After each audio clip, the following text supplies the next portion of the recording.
adalah sholat sunnah yang sangat dipegang kuat oleh Nabi SAW. Asyaddu mu'ahadatan, ya. Likulli syai'in, bahwa segala sesuatu minan nawafil, yang termasuk sholat sunnah, asyaddu mu'ahadatan, yang sangat dipegang kuat oleh Nabi SAW, yaitu 2 rakaat sebelum fajar, rakaatul fajar. Saya ulang, di antara sholat-sholat sunnah nawafil, khususnya yang menyertai sholat fardu, yang sangat dipegang kuat oleh Nabi SAW, maksudnya hampir tidak pernah ditinggalkan dalam hidupnya, ya, dalam keadaan apapun. Itu salah satunya adalah 2 rakaat sebelum subuh. Nah, yang kedua ini seakan memberikan isyarat. Tahan sebentar. Biasanya kalau dalam perjalanan safar itu ada rukhsah, ada keringanan. Anda boleh tidak menunaikan sholat sunnah. Bahkan yang fardu pun itu bilangannya kalau lebih daripada 2 dan sifatnya genap, itu bisa dikosor, ya, dikurangi menjadi 2 rakaat dengan syarat bilangannya genap dan lebih daripada 3. Jadi kalau 2 tidak bisa kemudian dikurangi kembali. Misal zuhur, asar, isya 4, itu boleh jadikan 2. Maghrib 3 tidak bisa dibagi 2 karena tidak ada orang sholat 1,5, ya, 1 rakaat dan setengah lagi ruku salam, tidak bisa. Maka yang bisa itu hanya zuhur, asar, kemudian isya. Jika Anda ingin mengurangi itu karena perjalanan tertentu, namanya dikosor. Saat Anda mengkosor itu, teman-teman sekalian, jadikan yang 4 jadi 2. Saat menjadikan 4 jadi 2 itu, bahkan Anda tidak menunaikan sholat sunnah pun tidak ada masalah. Yang paling luar biasa disebutkan di hadis riwayat Al-Bukhari, kalau Anda sedang sakit, bahkan dalam perjalanan, tidak mampu mengerjakan yang sunnah itu, bahkan sholatnya dikosor, bahkan dijamak, jamak kosor, itu pahala sholatnya, termasuk sunnahnya, tetap dituliskan sempurna. Hadisnya berbunyi, idza maridul abdu aw safar kutiba lahu mithla ma kana alaihi muqiman sahihan. Kalau ada seseorang sakit atau sedang perjalanan, kemudian tidak bisa menyempurnakan amalan seperti kebiasaannya. Biasanya sholat sunnah dulu, misalnya zuhur 2 rakaat sampai 4 rakaat. Kemudian sholat setelah zuhur sunnah lagi. Ini Anda mau ke Bandung, macet, istirahat di kilometer 57. Sampai di situ Anda duga ke Bandung akan macet lagi sampainya maghrib. Anda jamak menggabungkan 2 sholat yang dekat. Zuhur dengan asar digabungkan, kosor, kurangi jumlah bilangannya. Zuhur 2, asar 2. Begitu Anda kerjakan zuhur 2, asar 2, Anda tidak kerjakan sholat sunnahnya. Karena yang fardu aja dikurangi, masa Anda kerjakan yang sunnah juga? Ya, nah maka ketika Anda kerjakan 2 yang zuhur, 2 yang asar, itu pahalanya tetap dituliskan dengan sholat sunnahnya sempurna semuanya. Dengan catatan Anda terbiasa menunaikan sholat sunnah sebelumnya. Jadi kalau Anda tidak terbiasa menunaikan sholat sunnah sebelumnya, yang dituliskan cuma 4 aja, 4 zuhur, 4 asar. Alhamdulillah akhirnya, walaupun tidak sholat sunnah dituliskan pahala sunnahnya. Alhamdulillah, belum tentu. Ya, kalau Anda tidak terbiasa sholat sunnah sebelumnya, paham? Nah, tapi ada yang menarik, khusus untuk subuh, itu tercatat dalam kitab-kitab hadis, bahkan riwayat-riwayat yang sahih, untuk subuh Nabi tetap mempertahankan sholat sunnahnya. Ini menarik sekali. Kenapa? Ada 2 alasan. Yang pertama, memang sholat subuh itu sholat yang paling singkat, cuma 2 rakaat. Silahkan cek, zuhur 4 dikosor jadi 2, gitu kan? Nah, yang kedua ini yang paling menarik, karena banyak keutamaan-keutamaan di 2 rakaat sebelum subuh itu yang tidak ditemukan di sholat-sholat sunnah yang lainnya. Jika Anda kerjakan itu, maka Anda akan mendapatkan kemuliaan yang tidak ditemukan di tempat-tempat dan waktu-waktu lain, di waktu-waktu sholat selain subuh.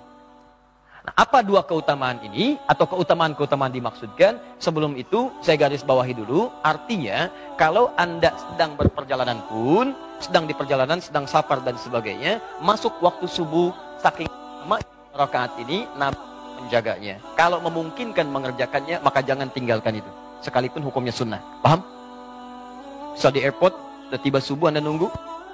Alih-alih Anda kerjakan sholat subuhnya terlebih dahulu, maka kalau memungkinkan waktunya masih ada, kerjakan 2 rakaat sebelum subuhnya. Plus, yang terakhir, ini kasus yang terakhir. Ini yang paling menarik. Nabi dalam perjalanan, kemudian di situasi dini hari, sudah sholat malam dan seterusnya, Nabi minta Bilal berjaga. Riwayatnya sahih, Bilal kamu berjaga. Kata Bilal, saya ikut tidur ya Rasulullah, nanti saya bangunkan semua. Kata Nabi, kamu berjaga. Saya ikut tidur ya Rasulullah, baiklah kamu tidur. Tapi sebelum subuh kamu bangun. Ya, kemudian bangunkan yang lain. Apa yang terjadi? Tiba-tiba mereka semua tertidur. Termasuk Bilal. Tidur semuanya, bangun-bangun, sudah merasa matahari sudah menyengat ke pipinya. Pipi Nabi. Artinya pada saat itu, Nabi bangun sudah melewati batas sholat subuh. Batas yang tetap waktunya. Nah, apa yang paling menarik? Dua hal. Hal yang pertama, ketika bangun Nabi katakan, wailak ya Bilal, celaka kamu Bilal. Katanya kamu bangun, ternyata kamu ketiduran juga. Oke? Nah, lalu Nabi ajarkan, kalau kamu belum sanggup mengerjakan sesuatu, jangan memaksakan diri. Serahkan kepada yang lain lebih mampu, atau bermohonlah kekuatan kepada Allah. Di pelajaran yang sangat penting. Tapi yang paling menarik, Nabi setelah itu minta kepada para sahabat untuk berwudu, kemudian Nabi Bilal mengumandangkan adzannya. Yang paling menarik setelah itu, Nabi tidak langsung mengerjakan sholat subuh, tapi mengerjakan 2 rakaat sebelum subuh ini dulu. Sebelum sholatnya. Bayangkan, saya mau katakan begini, lihat baik-baik. Bu, subuh yang dimaksudkan bukan waktu subuhnya, sebelum sholat fardunya. Sebelum dikerjakan sholat fardunya, diawali dengan sholat sunnah dulu 2 rakaat, masih dikerjakan. Nah, para ulama hadis mengatakan, kalau 2 rakaat ini tidak penting pada saat itu, mustahil dikerjakan. Pasti Nabi akan langsung kepada sholat subuhnya yang 2 rakaat. Menariknya, Bilal memberi isyarat, setelah itu sholat sunnah, setelah sholat sunnah kemudian qomat, baru ditunaikan sholat subuhnya. Ini menunjukkan keutamaan 2 rakaat sebelum subuh, itu jauh di atas sholat-sholat sunnah yang lainnya, bahkan yang mengiringi sholat fardu. Ada keutamaan khusus dibanding sholat-sholat yang lain. Jelas? 1, 2. Pertanyaannya, Ustaz, kok Nabi bisa kesiangan? Katanya Nabi, katanya Rasul, kok kesiangan? Nah, ini yang paling menarik. Teman-teman, mudah bagi Allah membangunkan Nabi saat itu mengatakan Muhammad bangun, waktunya subuh, selesai. Cuman diperkenankan oleh Allah pada saat itu, Nabi kemudian dibangunkan melebihi batas waktunya yang normal pada saatnya, untuk memberikan contoh pada umatnya ke depan jika mengalami situasi serupa. Sebetulnya pelajaran ini untuk umatnya di masa depan, bukan untuk Nabi pada saat itu. Kalau Nabi gampang bangun, Muhammad bangun. Cuman umatnya ke depan kalau ketiduran, bagaimana solusinya? Dan umat sekarang bukan cuma ketiduran lagi, banyak yang kesiangan. Maka diajarkan contoh. Apa contohnya? Jika seseorang itu kemudian bangun dari tidurnya, melewati batas sholatnya, keluar sabda Nabi, itulah waktu sholatnya. Tunaikan waktu sholat yang bangun dari tidurnya, itulah waktunya. Misal, Anda subuh, terlampau lelah, capek, gitu kan? Ingat, bukan disengaja ya, bukan begadang nonton bola misalnya, kemudian ketiduran, sengaja kemudian lambat subuh, itu dosa. Itu dosa. Tapi ada yang hal-hal yang kadang nampak dalam kegiatan yang tidak kita rencanakan.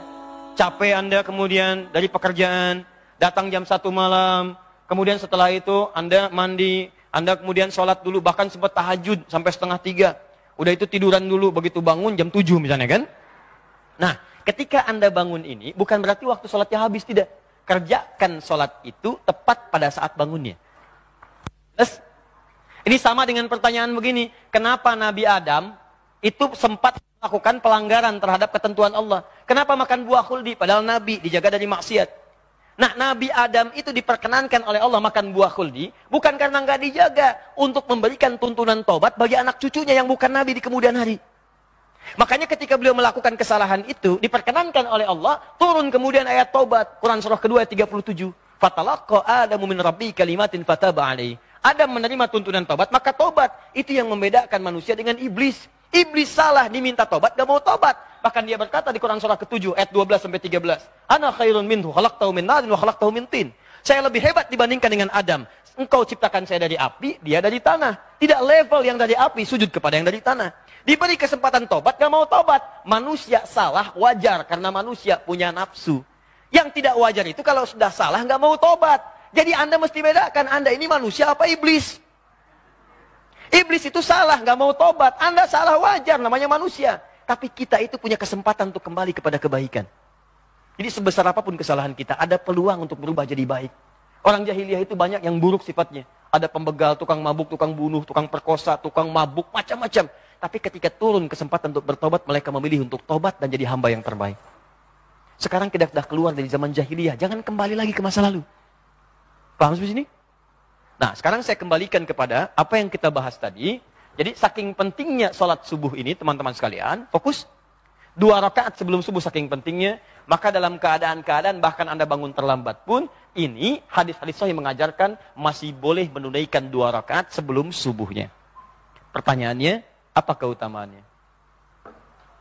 Sampai-sampai itu dijaga, bahkan dalam keadaan seakan terlambat dalam menunaikannya. 1. Hadis riwayat Muslim, ke nomor hadis 725-nya, tadi sampai 727.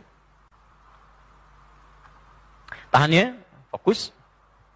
Rak'atal fajri khairum minad dunya wa ma fiha. 2 rakaat sebelum subuh itu keistimewaannya lebih daripada dunia dan seisinya. Bapak Ibu, kalau saya kasih pilihan, pilih 500.000 atau pilih dunia dan seisinya. Pilih mana? Alhamdulillah, normal. Normal. Walaupun pada prakteknya, kadang-kadang tidak begitu. Contoh, bikin broadcast ya, dari sekarang dan viralkan. Ada satu pengumuman dari Masjid Nurul Bahri di Kelapa Gading, besok Jumat, yang sholat subuhnya ditunaikan di Masjid Kelapa Gading, Nurul Bahri, dan mengikuti datang sebelum subuh, 2 rakaat sebelum subuh dikerjakan di Nurul Bahri, masing-masing akan dapat amplop 500.000. Sampaikan, terbatas 50 orang untuk sab pertama. 500.000. Baik. Pertanyaan saya, setelah pengumuman itu dibuatkan viral, kemudian menyebar, berapa jamaah yang datang ke sini? Pertanyaannya, sejak jam berapa jamaah datang ke sini? Subuhnya 4.25. Orang datang ke sini jam berapa? Jam 1, jam 2. Demi Allah saya katakan, nginap dari sore ini udah pada datang. Padahal itu cuma tulisan di bawahnya, contoh. Anda bayangkan? Di contoh aja, dikasih 500.000, diumumkan dari sekarang. Nginap sore-sore udah banyak ke sini. Gak percaya, bikin aja Pak. Pengumuman, contoh, di Masjid Kelapa Gading Nurul Bahri, besok akan dibagikan masing-masing 500.000 rupiah. Di awal subuh, bagi 50 orang pertama. Tanda kurung, contoh.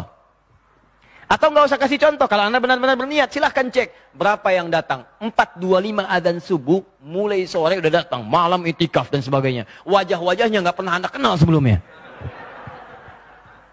Bikin pengumuman yang kedua. Siapa yang datang ke masjid lebih awal, di waktu subuh, menunaikan 2 rakaat sebelumnya, bahkan di masjid itu, nanti kami akan berikan dengan janji Rasulullah SAW lebih daripada dunia dan seisinya.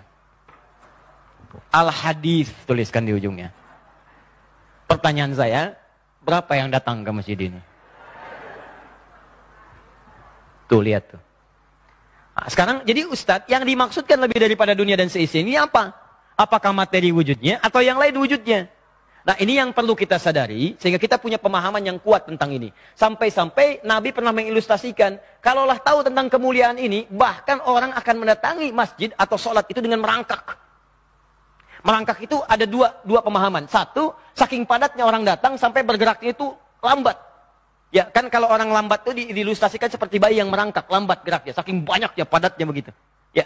Yang kedua, ada yang mengatakan bahkan orang yang tidak mampu pun akan merangkak datang. Saking tahunya manfaat di balik itu. Yang pertama, yang dimaksudkan kata para ulama, makna yang pertama itu adalah terkait dengan pahalanya. Pahalanya itu lebih daripada dunia dan seisinya. Anda bayangkan nggak, teman-teman? Baca Quran aja, satu hurufnya 10 kebaikan. Infak paling minimal 700 kebaikan. Datang ke majelis ilmu, mendapatkan pahala 700 kebaikan. Tapi kalau 2 rakaat sebelum subuh, langsung jumlahnya lebih daripada dunia dan seisinya. Bukan 10, bukan 20, bukan 100, bukan 700. Lebih daripada dunia dan seisinya. Maksudnya, susah ngitungnya. Banyak ya? Banyak pahala.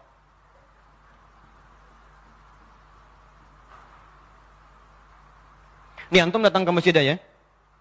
Niat untuk ta'lim sholat. Baru datang nih. Datang itu udah dapat 25. Hadis Muslim. Satu keduanya 500 tahun. Dua ketiga 500 tahun. Kemudian sholat. Kalau berjamaah 27.